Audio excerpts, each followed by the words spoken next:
अगदी 2 दिवसासाठी सुद्धा बाहेर जायचं म्हटलं ना तर घरी आल्यानंतर परत पुन्हा सगळी कामं करावी लागतात, घराचं क्लिनिंग वगैरे. तर गावावरून येता येता बहिणीच्या शेतातून मला भाजी आली होती. आता ही भाजी मला फक्त गवारची आहे हे माहीत होतं, त्यामुळे मी ती पिशवी तशीच फ्रीजमध्ये ठेवून घेतली होती. सगळी कामं आवरल्यानंतर म्हटलं हे निवडून स्वच्छ करून ठेवूया साईडला. त्यावेळी मला समजलं की याच्यामध्ये चवळीच्या सुद्धा शेंगा दिलेल्या आहेत. आणि हे बघितल्यानंतर मला पटकन माझ्या आईच्या शेताची आठवण आली, कारण जेव्हा आईकडे आम्ही होतो लग्नाच्या अगोदर त्यावेळी भुईमुगाच्या शेंगा जेव्हा शेतामध्ये लावल्या जायच्या ना, तेव्हा हे सुद्धा चवळीच्या शेंगा साईडनी त्याच्या लावल्या जायच्या आणि त्या कोवळ्या कोवळ्या खायला खूप मजा यायची. सगळेजण एकत्र मिळून त्या किती कोणाला भेटतायत हे बघायचं. आता गावावरून येतानाच आंबेसुद्धा घेऊन आले होते, त्याच्यामुळे इकडे रस करायचं चालू होतं. तर रुद्दू आणि मी तर आम्ही दोघं असेच आंबे खातो, आम्हाला असेच खायला आवडतात.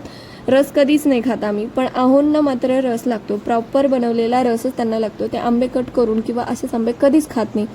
आता ह्यांना रस बनवताना जो आंब्याचा रंग होता तो बघून मला सुद्धा मोह आवरलेला नाही, म्हणून त्यांच्यासाठी भरपूर असा रस बनवून ठेवला आणि त्यानंतर मी सुद्धा आंबा खाऊन घेतला.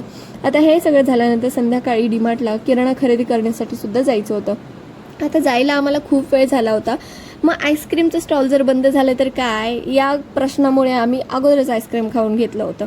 आणि रुदूने इकडे सगळं तोंड हात घाण केलं होतं आणि ते धुवून घेत होते मी, आणि त्याची मस्ती मात्र चालूच होती. उशीर झाला होता आणि त्या उशिरातला उशीर करत होता. आतमध्ये गेल्यानंतर मला जे घ्यायचं आहे ते तर मी घेतलंच, पण ज्या गोष्टी घ्यायच्या नाही आहेत त्यासुद्धा अगदी व्यवस्थित बघून घेतल्या.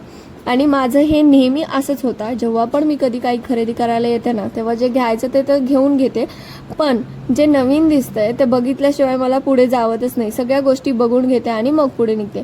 आता हे सगळं घेतल्यानंतर आम्हाला वरच्या सेक्शनला सुद्धा जायचं होतं, कारण रुदूसाठी टिफिन घ्यायचा होता, वॉटर बॉटल घ्यायची होती, कारण त्याची स्कूल चालू होणार आहे आता. आणि स्कूलमध्ये जायचं म्हटल्यानंतर मुलांना हे सगळं नवीन आणि त्याला तर खूप एक्साइटमेंट होती, त्याच्यामुळे त्याने जी चूज केली तीच बॉटल घेतली आणि त्याच्या आवडीचाच टिफिनसुद्धा घेतला. बाकीच्या बारीक सारीक गोष्टी ज्या होत्या त्यासुद्धा घेतल्या आणि आले ग्रोसरी सेक्शनला. आता इथे मला छोटी वाटीच हवी होती, पण बऱ्याच गोष्टी होत्या ज्या मी बघून घेतल्या आणि त्यानंतर खाली गेलो. आता रुदूला मखाणा जो आहे तो प्रचंड प्रमाणात आवडतो, जो फ्राय करून घरामध्ये मी देत असते त्याला.